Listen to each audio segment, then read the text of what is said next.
When I first smelled the smoke, I thought it was the neighbors burning leaves again. But when I stepped onto my porch that morning, the air carried something heavier. Old, wet ash, the kind that clings to memories you'd rather forget. My name is Lydia Mae Franklin, 54 years old, born and raised in St. Amand, Louisiana, where the cypress trees lean over the bayou like elders keeping secrets. My whole life has been stitched into this land. My grandmother's house, my daddy's old truck rusting behind the shed, and the church bells that still ring every Sunday, even when nobody shows up. But that morning, it wasn't the church bells that woke me. It was the smoke rising from the back of the property, thin and gray, twisting through the dawn. My stomach sank, heavy as river mud. The old Franklin home, my grandmother's place, had been empty for years. Ever since my brother David and I stopped talking, he said I took her side and I said he took her money. We hadn't shared a meal, a phone call, or a prayer since her funeral 15 years ago. Now the house was burning. I grabbed my keys and ran barefoot across the wet grass, heart pounding like I was 20 again. The front porch was half collapsed. The roof caved in and flames licked through the broken windows. My knees went weak. It wasn't just a house going up in smoke. It was our whole past. The fire crew arrived slow, the way they always do out here. By the time they doused the flames, nothing was left but a skeleton of charred wood and smoke curling into the gray Louisiana sky. A man from the fire department told me it looked like the fire started near the living room, said maybe old wiring, but I knew better. That house hadn't had electricity in years. That night, I sat by my window, staring at the cypress trees and the ashes beyond them. Something about that fire didn't feel accidental, and deep down, a quiet voice I hadn't heard in years whispered, "He's back." David. He was always the one to strike matches when he didn't get his way. The next morning, I went back to the ruins with a flashlight. The air still smelled of smoke and damp wood. My boots sank into the mud as I picked through blackened boards, remembering each corner, where Grandma used to shell peas, where we'd sing hymns by lantern light, where I last hugged my brother before everything fell apart. Near what used to be the living room, I noticed something buried under a pile of half-burned floorboards, a corner of leather, dark and cracked, but unmistakable. I knelt and brushed away the ash. It was my grandmother's Bible, the one she swore would keep our family together even when the blood gets sour. Its pages were half burned, words faded but still visible, and between two charred pages was a folded letter, sealed with wax and initials that stopped my breath. D.F. David Franklin. My hands trembled as I picked it up, my reflection flickering in the dull firelight of the ashes. For the first time in years, I felt the weight of something heavier than anger. It was the past, clawing its way back through the smoke. The next morning, the sun came up dull and orange, the kind of light that makes everything look older than it is. The ashes of Grandma's house still smoked faintly, curling into the humid Louisiana air. I sat at my kitchen table with that half-burned Bible in front of me, the pages warped and brittle, my heart beating too loud for the quiet around me. The letter, David's letter, sat beside my coffee cup. I must have picked it up and set it down a dozen times before I finally slid a knife under the melted wax. My hands shook so bad I nearly tore the paper. Inside was handwriting I knew like my own, slanted and patient, like the words couldn't wait to be said. Lydia, if you're reading this, I guess I didn't make it right with you before Grandma passed. She told me things she never told you, things she said were best kept quiet for your sake, but I can't die holding them. There's a key buried under the cypress tree behind the house. You'll find the rest there. You'll know the truth when you see it. I swear to God, I didn't do what they said. I froze, the air thick as molasses around me. I hadn't seen my brother since the week after Grandma's funeral, when he stormed out, red-faced and drunk, swearing she'd left him something that I had stolen. I told him he was losing his mind, told him Grandma's will was clean, that she'd left the house to both of us. He said she promised him everything. We never spoke again. Now, 15 years later, his voice was back in ink and ash. I wrapped the letter in a towel and set it on the counter, staring out the window at the trees lining the property. The cypress stood there like they always had, tall, knotted, roots sinking deep into the water. One of them, the biggest,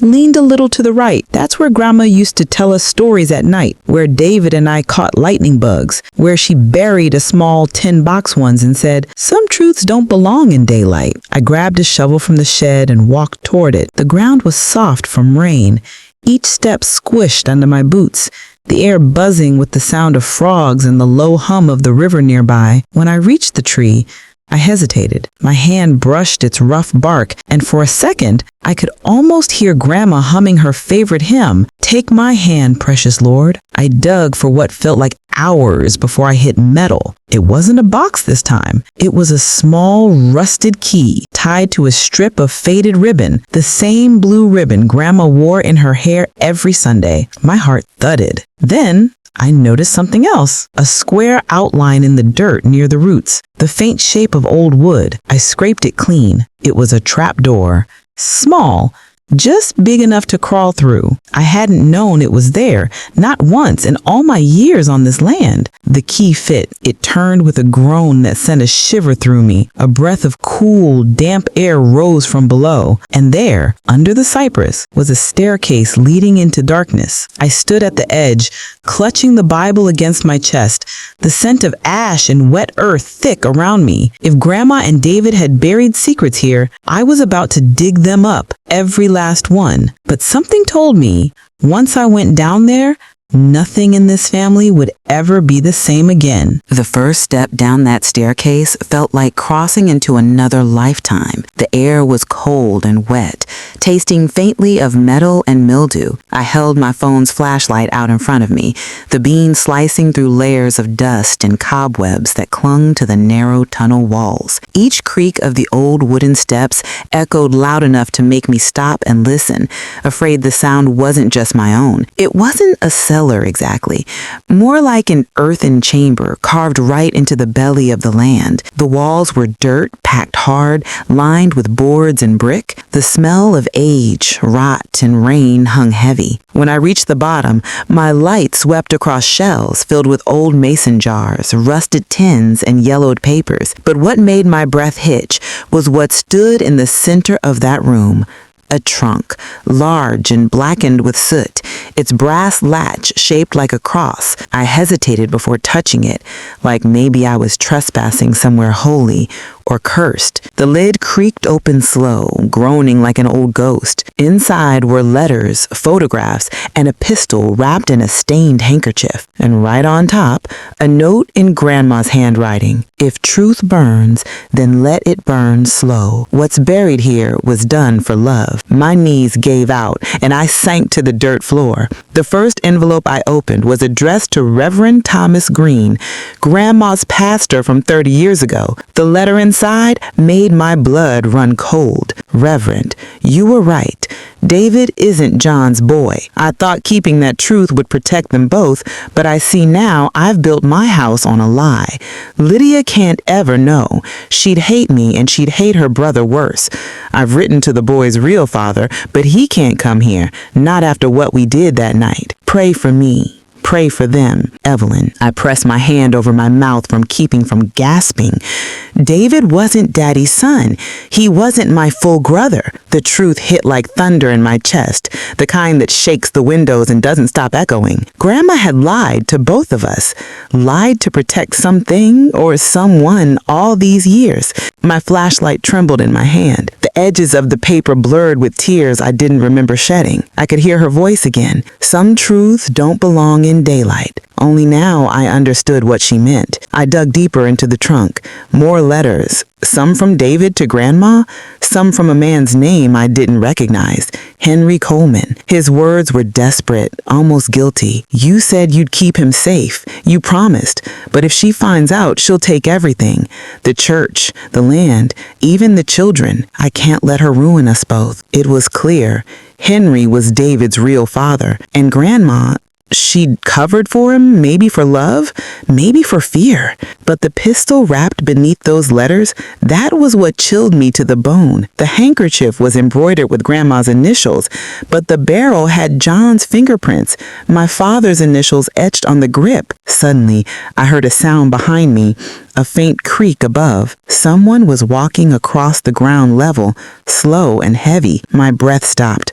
I pointed the flashlight at the stairs. "Hello?" I called, my voice cracking. No answer. Just another step, then another. Whoever it was knew I was down there, and somehow I knew this secret wasn't buried alone. The light flickered in my shaking hand as I froze at the base of the stairs. The sound above me stopped, then shifted again, soft, deliberate, like someone trying not to be heard. My pulse thudded in my ears. "David?" I whispered. "That you?" Silence. Then a long exhale. Slow and low. I took a careful step back from the trunk, eyes locked on the stairs.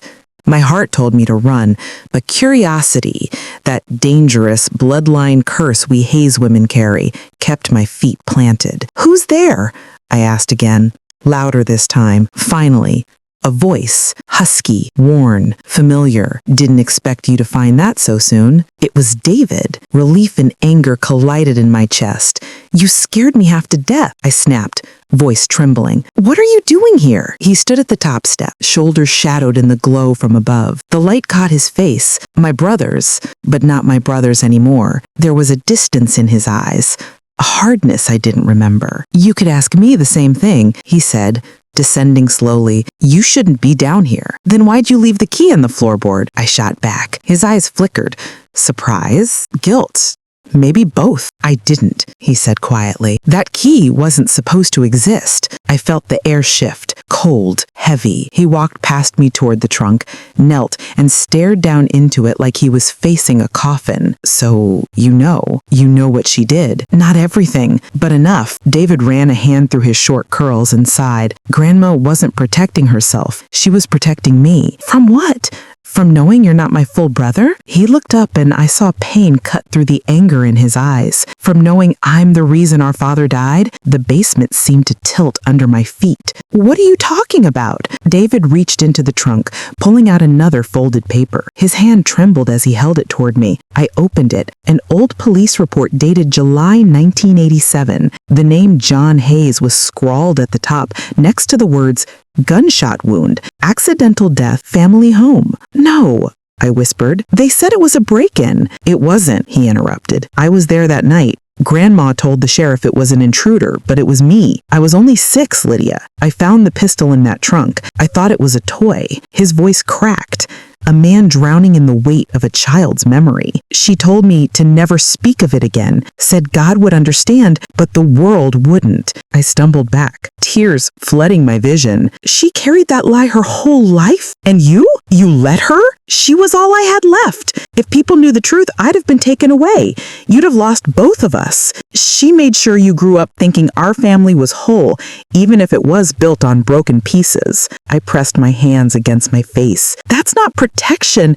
That's a prison." He stared at the dirt floor, silent. The flashlight beam caught dust swirling between us, like ghosts that had waited decades for this moment. Then he said, barely above a whisper, "She left one last letter, said it wasn't meant for me, it was for you." He reached into his jacket and handed me a small folded paper, edges brittle and soft from handling. My name was on it, Lydia May. I opened it, breath shaking. "My dearest girl, truth is a sharp thing. I dulled it so it wouldn't cut you too young. But every lie has its own death, and mine has come calling. Don't let this family's love die in the same grave where our sins are buried. Set it free. Set yourself free. Grandma." I couldn't speak. My tears fell silently onto the dirt. David knelt beside me. He said, "I've been coming down here every year since she passed.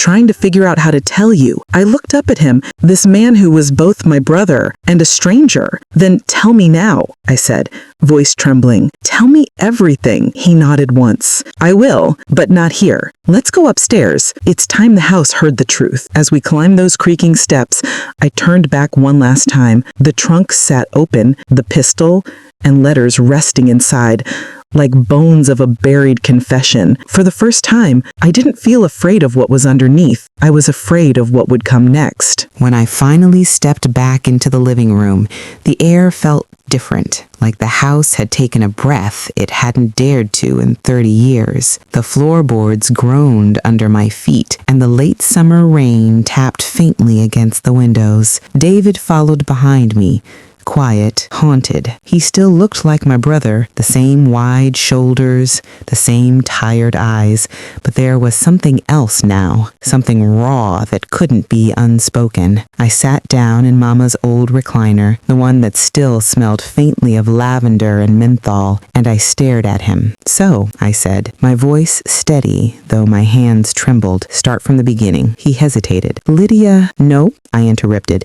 If I can stand here and face ghosts, you can too. Tell me what happened that night. He sank onto the couch across from me, elbows on his knees, hands clasped like a man in prayer. For a moment, he looked so small I barely recognized him. It was late. Grandma and Daddy were arguing again about money, about the farm, about Mama leaving. I was in the hallway. I remember the storm outside, lightning flashing through the windows. Daddy kept a pistol in that trunk for protection, he said. I just wanted to see it. I didn't mean to. He stopped, swallowed hard. I remember the flash, he whispered, and then he was gone, just gone. Grandma ran in screaming. She grabbed me, told me I didn't see nothing, didn't hear nothing. She told me the world would never forgive a boy for a man's mistake. My heart twisted. I could still picture Daddy's face, though it had been decades since I'd seen it. He was larger than life in my memory. Stern, kind, the kind of man who prayed loud at the table and laughed louder at the fish fry. To know he died like that, by accident, by the hands of his son, was a wound I hadn't known I'd been carrying all these years. David rubbed his temples, voice cracking. She made me promise to never tell. She said she'd take it to her grave, and she did. But when she started writing those letters, he trailed off. I think she knew the truth needed to live somewhere else, too. And Mama? I asked. Did she know? He shook his head. No. Grandma told her it was a break-in, same as you. Said the sheriff told her not to ask questions. Mama just stopped talking about it. I leaned back, letting the words settle between us. The rain outside grew heavier, the rhythm turning into a slow, relentless drum. I thought about how many times Mama had sat in that same chair, staring at that same window, eyes clouded with something I'd mistaken for grief. Maybe it wasn't grief. Maybe it was guilt for believing what she'd been told. That night, after David went to bed in his old room, the one with the faded baseball posters and the crooked window latch, I sat alone at the kitchen table with the box of letters spread out before me. The rain had stopped, leaving the world wrapped in a quiet so deep I could almost hear the house breathing. The letters weren't in order, and some were half torn, like Grandma had started writing and lost her nerve. But one, yellowed and thin, sat at the bottom of the pile, sealed with brittle wax. My name was written on it in her trembling cursive, Lydia. My heart clenched. I hesitated before opening it, tracing her handwriting the way I used to trace the pattern on her apron when I was little. I could almost smell the faint lavender powder she always wore, hear the soft rustle of her Sunday dress as she hummed old gospel songs while stirring beans on the stove. Finally, I tore it open. My dear Lydia, if you're reading this, it means the truth has come to find you. I hid too much in this house, more than a woman ought to. I told myself it was protection, but really, it was fear. The kind of fear that gets passed down like recipes and bad habits. David was a boy. He didn't mean it. I saw it with my own eyes, the way that gun went off before he even touched the trigger right. But I made a choice. I thought I was saving you both. Instead, I made you live with shadows you never earned. Your mama never forgave me. She left before she told you why, but she loved you, baby. I know she did. She left you her strength. Use it now. And if you ever doubt who you are, go out back, under that porch, and you'll find what's left of the night that took your daddy. Maybe it'll help you understand what love looks like when it's trying to survive. All my love, Grandma. I folded the letter back up, my hands trembling. My throat burned, but I didn't cry. Not yet. I'd cried enough tears for lies. This one deserves something stronger. I took the flashlight from the drawer and walked out the back door. The porch steps creaked beneath me, their old wood soft from years of rain and secrets. Crickets hummed in the wet grass. Somewhere in the distance, a dog barked, but the world otherwise stayed hushed, like it was waiting. Kneeling down, I shined the light under the porch. Cobwebs shimmered in the beam, dust motes danced in the air. My fingers brushed the dirt until they hit something hard. A small tin box, rusted shut, edges jagged. I pried it open with the edge of a rock. Inside were 3 things: a broken locket, a photograph, and a small revolver wrapped in a torn piece of handkerchief. The photo was old. Daddy, Grandma, Mama, and 2 laughing children. But in the corner of the image, nearly out of frame, was a shadow of the gun. I realized Grandma must have taken it the very day everything happened. The locket had a faded picture of Daddy on one side and Grandma on the other. I didn't understand it at first. Then I turned it over and saw the initials etched faintly into the back. EJ plus RC. Eli James and Ruth Carter. My father and his mother. Something twisted deep inside me. This wasn't just a story about guilt. It was about love so complicated that it had turned inward, eating itself alive. I sat there in the dirt, rainwater dripping from the porch edge, and whispered, "You kept his face close to your heart all this time, didn't you, Grandma?" I didn't know whether to feel sorrow or anger.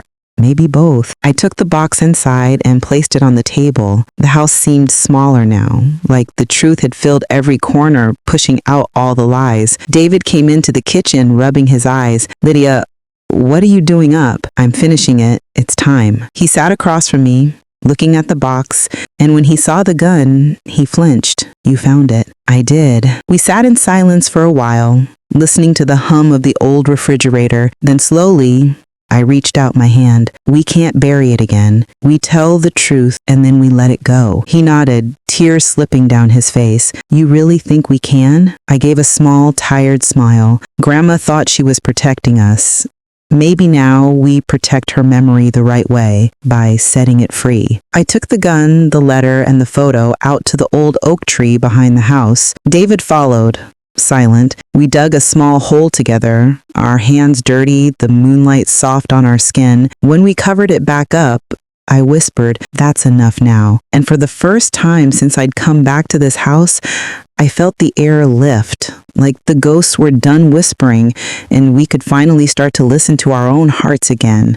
Morning light spilled through the kitchen window, golden and forgiving. It caught the edges of the table, the glass pitcher of sweet tea, and the tin box that now sat empty, washed clean, waiting to be filled with something new. David was already outside when I woke. I could see him through the window, sitting on the porch steps, shoulders hunched, coffee mug balanced between his palms. The sight of him like that, still as the magnolia branches, his face softened by the dawn, made my chest ache. For so many years, I'd painted him as the villain of our childhood. He'd left, he hadn't written, he'd chosen distance over family. But now, knowing the truth, I saw him differently. Maybe he hadn't been running from me. Maybe he'd been running from the story Grandma wrote for us both. I poured myself some tea and went out to join him. The boards creaked under my feet, familiar and forgiving. "Morning," I said. He gave a small nod. "Morning." We sat there for a long time, not speaking. The cicadas were already buzzing, and the smell of wet earth rose from the yard. It smelled like home.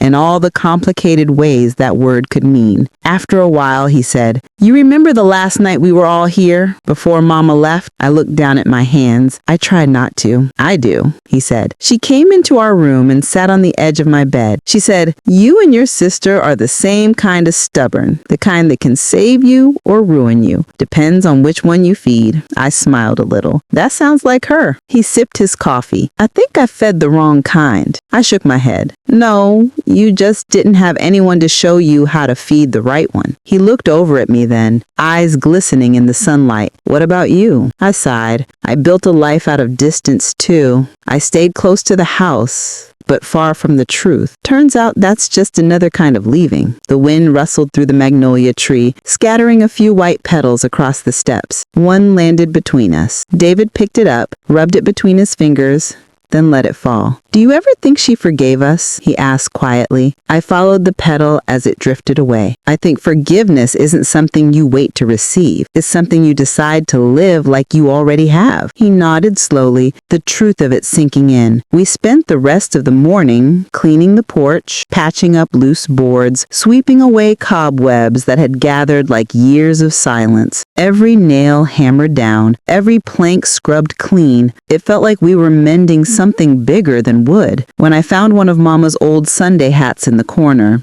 half crushed and faded, I held it up and smiled. "Remember this?" David chuckled. "She used to make us sit still for pictures in those church clothes. Said the Lord loved a family that looked coordinated." We both laughed, deep belly laughter that felt like sunlight cracking through storm clouds. It had been decades since the sound of joy felt right in that house. Later that afternoon, we sat at the kitchen table, eating fried catfish and biscuits, the kind Grandma used to make. David poured another glass of tea and said, "Ever think about selling the place?" The question hit me like a small sting. I thought about it, I admitted. When Grandma passed, it felt too heavy to keep. But now, I looked around at the walls, at the light streaming in through the window, the faint echo of our childhood still alive in the corners. Now, it feels like leaving would be the same as forgetting. He nodded, understanding without words. I was thinking, maybe I'll turn it into something new, a space for women in town who need a place to rest, somewhere they can breathe. David smiled. Grandma would have liked that. I grinned. She always said this house was built with women's hands and women's prayers. Maybe that's what it's meant to stay. The clock on the wall ticked softly, the same rhythm it had for decades. Outside,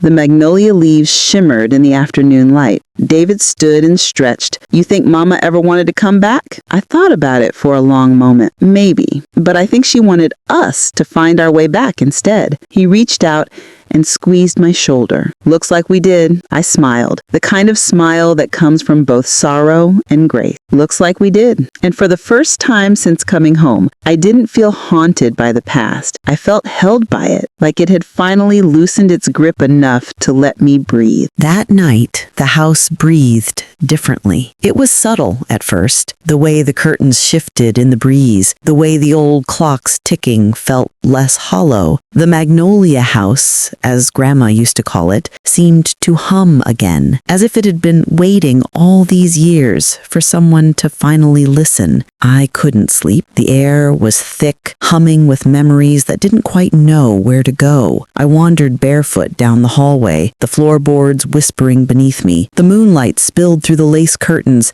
painting silver stripes across the floor. When I reached the porch, the air hit me, cool, sweet, with the smell of honeysuckle and damp earth. The porch light flickered faintly, just like it used to when Grandma sat out here in her rocking chair, shelling peas and humming old hymns. I took a seat where she used to sit. The wood groaned softly, but the creak felt almost like a greeting. David had gone to bed hours ago. He was staying in his old room, the one with the faded wallpaper of bluebirds that we used to peel at the corners when we were kids. For the first time in decades, the two of us were sleeping under the same roof. That thought alone felt like an answered prayer. I sat there, watching the moonlight catch the edges of the magnolia tree. Its petals glowed, pale and ghostly, and the night air was filled with the soft hum of crickets. Somewhere in the distance, a whippoorwill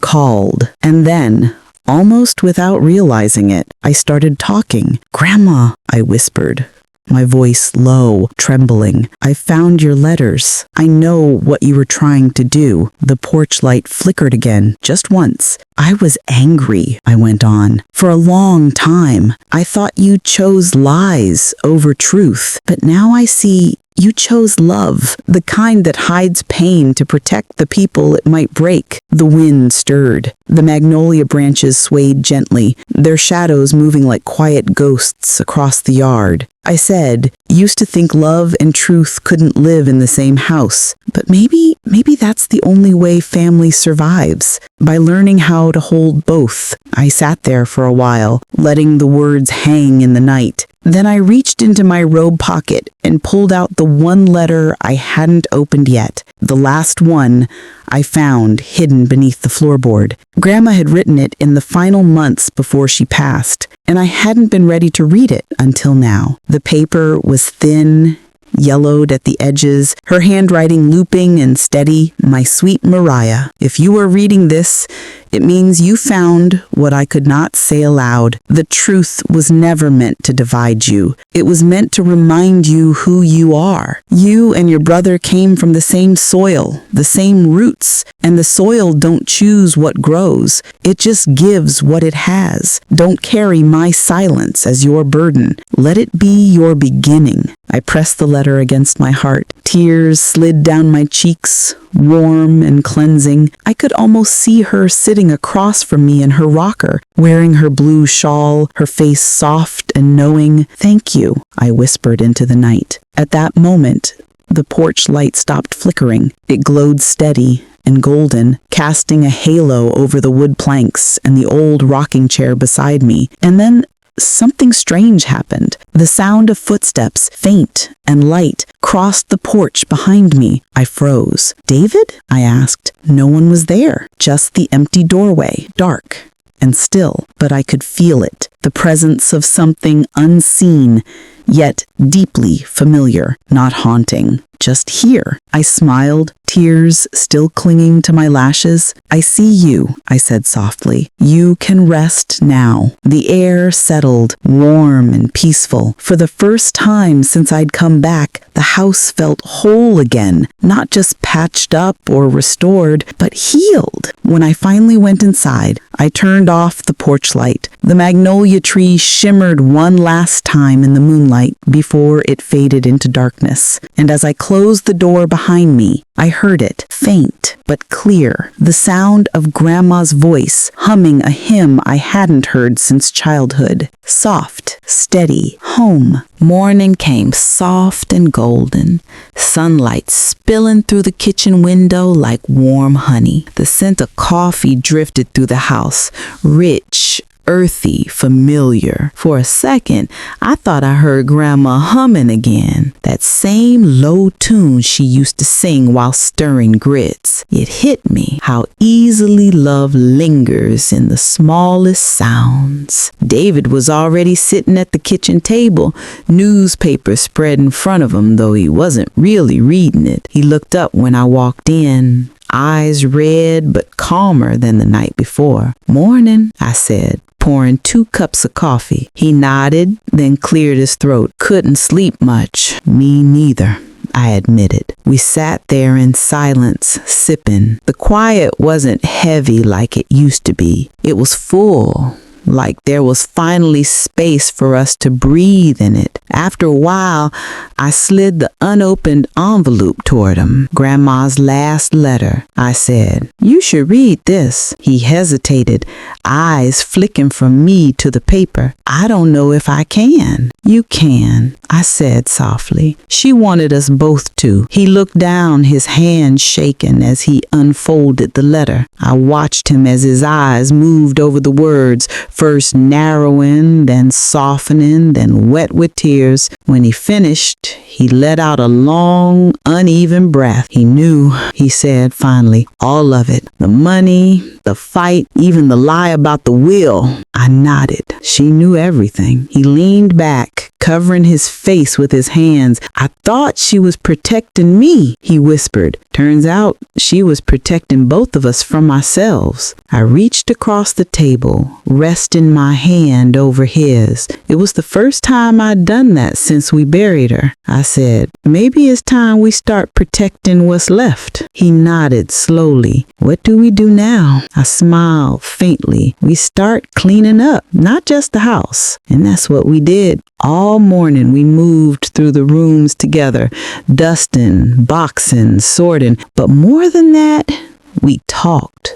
For the first time in years, we told the truth about the resentment, the misunderstandings, the guilt we'd carried like armor. Every drawer we opened held something sacred. Grandma's recipe cards with smudges of butter, church bulletins folded in half, faded photographs of people we barely remembered but somehow still belonged to. At one point, I found an old tin box under her sewing machine. Inside was small things, a broken brooch, a faded ribbon, a button shaped like a heart, and tucked beneath them, a note written in Grandma's careful handwriting. The things we keep aren't just things. They're reminders of who we love and who we still can be. I pressed the note to my chest, then passed it to David. He smiled through his tears. By sunset, the house looked different. Not cleaner, but lighter, like every secret that had been trapped in the walls had finally been let out. We stood on the porch, watching the sun dip behind the magnolia tree. Its petals glowed in the fading light, gold and white, trembling like they were whispering goodbye. I used to think leaving this house was the only way to survive. David glanced at me. And now I think coming back was the only way to heal. He nodded, his jaw tightening as emotion passed through him. You're staying, aren't you? I looked at the horizon, the same one Grandma had watched every evening. Yeah, I said softly. I think I am. The cicadas had started their chorus, and somewhere in the distance, church bells rang. For a moment, it felt like time folded in on itself, the past and present holding hands. David put an arm around my shoulders. He said, "You know, she'd be proud of us." I smiled, tears slipping down, but not from sadness. She already is. And as the last light disappeared behind the magnolia tree, the porch light blinked on, steady, golden, and warm. It wasn't flickering anymore. It was home. That night, I couldn't sleep. I sat on the same porch where Grandma used to read her Bible every evening, rocking gently in her old chair. The wooden floorboards creaked beneath me, but the sound was comforting, like the house was still alive, breathing with us. The porch light glowed steady now, casting a soft amber hue across the yard. Fireflies blinked near the magnolia tree, their tiny lights pulsing like distant stars. Somewhere down the road, a train moaned.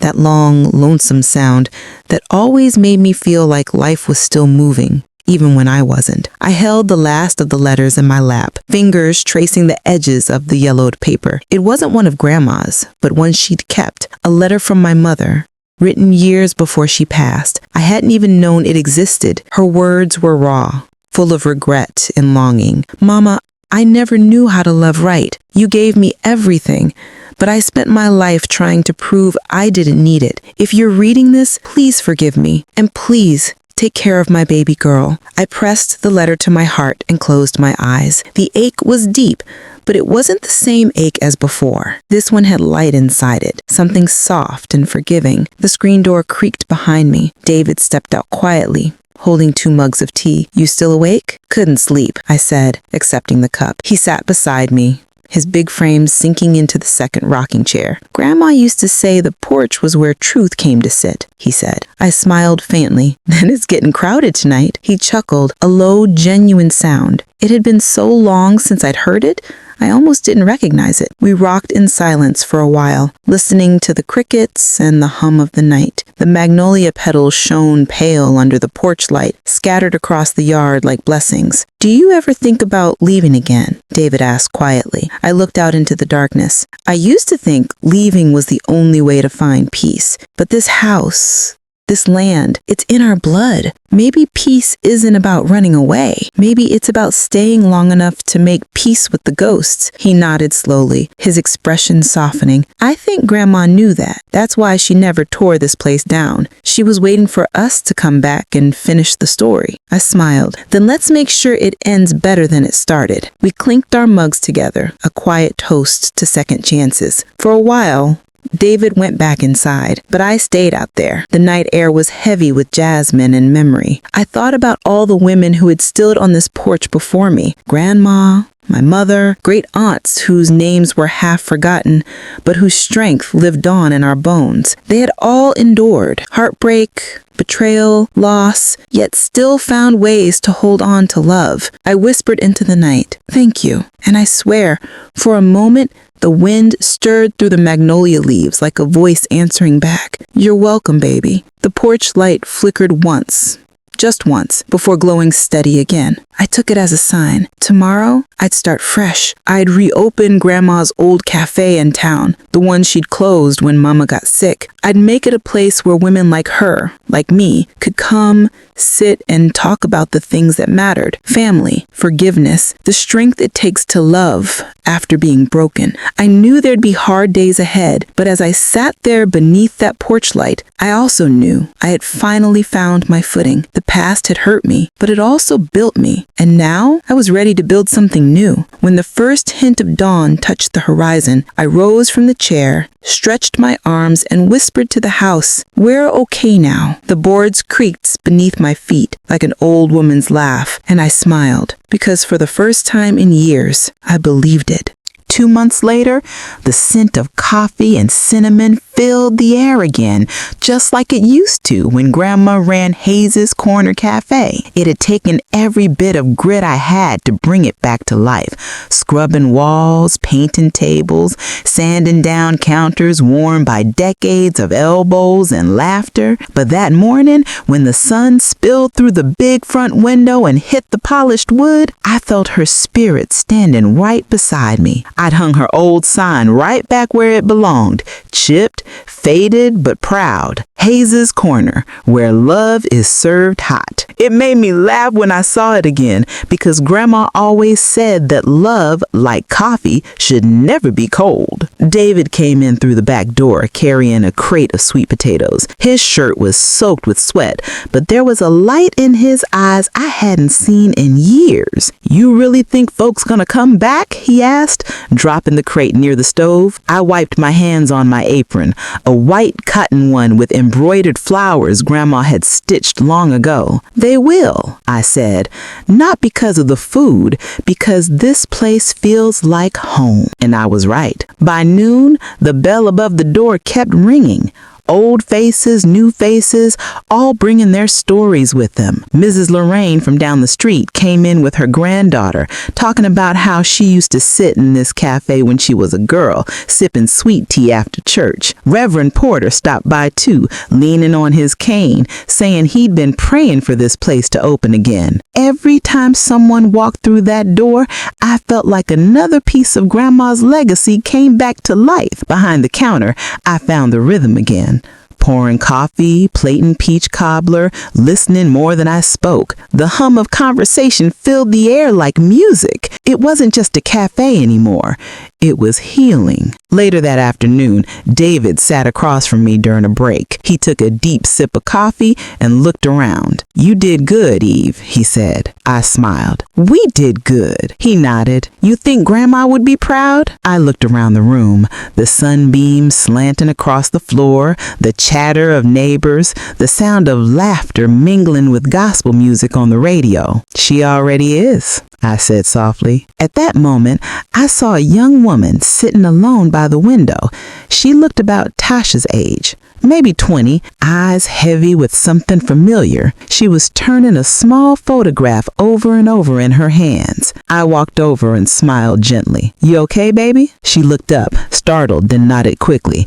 "Yes, ma'am. Just remembering." I nodded, pulling out the chair across from her. "You know, remembrance half the work of healing." She smiled shyly, tears glistening in her eyes. "My mama used to say that." "Smart woman," I said softly. She folded the photo and slipped it into her pocket. "This place feels like her, like home." And that's when I realized that was the whole point. Not to just rebuild something, but to give people a space to feel what they'd lost. Before she left, I handed her a to-go cup and said, "Come back whenever you need reminding that love don't die. It just waits to be found again." When the door closed behind her, I felt tears sting my eyes, because that's what Grandma had done for me. Waited, believed, kept love alive through every lie, loss, and storm. The cafe hummed around me, alive with the kind of noise that only comes from people finding pieces of themselves again. And in that moment, I understood something deep. The porch light wasn't just at the old house anymore. It was here, too, glowing inside every person who walked through that door. The night after the grand reopening, I sat on the back porch of the cafe. The hum of crickets filling the air. Fireflies danced around the magnolia tree that stood tall behind the building, the same one Grandma planted decades ago when she first opened the place.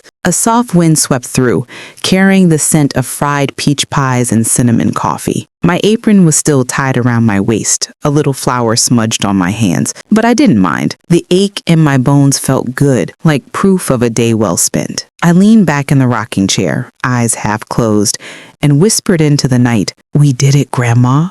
We really did." For a moment, I could almost see her, standing there in her Sunday dress, smiling that slow, knowing smile, her silver hair glowing in the moonlight, her hand resting over her heart. "You always did have more fight in you than sense, girl," I imagined her saying, that teasing twang in her voice. I laughed softly. Guess I got that honest. It felt strange how grief and gratitude could sit side by side in your chest and somehow make room for each other. Behind me, I heard the cafe door creak open. David stepped out, wiping his hands on a rag. His face looked softer now, years of guilt and distance finally giving way to peace. "You still out here talking to ghosts?" he asked, grinning. "Only the ones that listen," I said. He chuckled, took a seat beside me, and handed me a cup of hot cocoa. "You think she'd be proud?" I looked at the magnolia tree, its branches swaying like it was nodding in the breeze. "I don't think pride ever left this place," I said. "It was just waiting on us to remember who we are." He nodded slowly,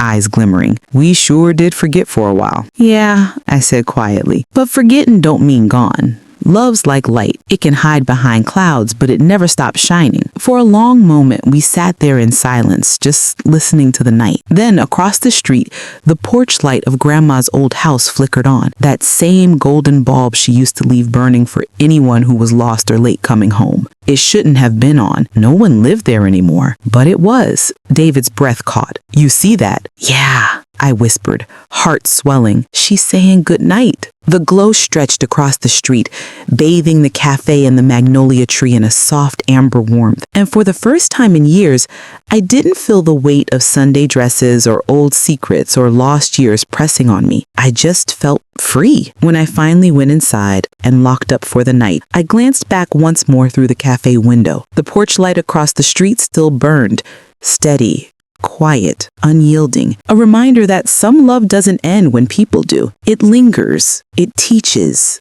it guides, it stays on, just like Grandma, just like the women who came before her, just like me.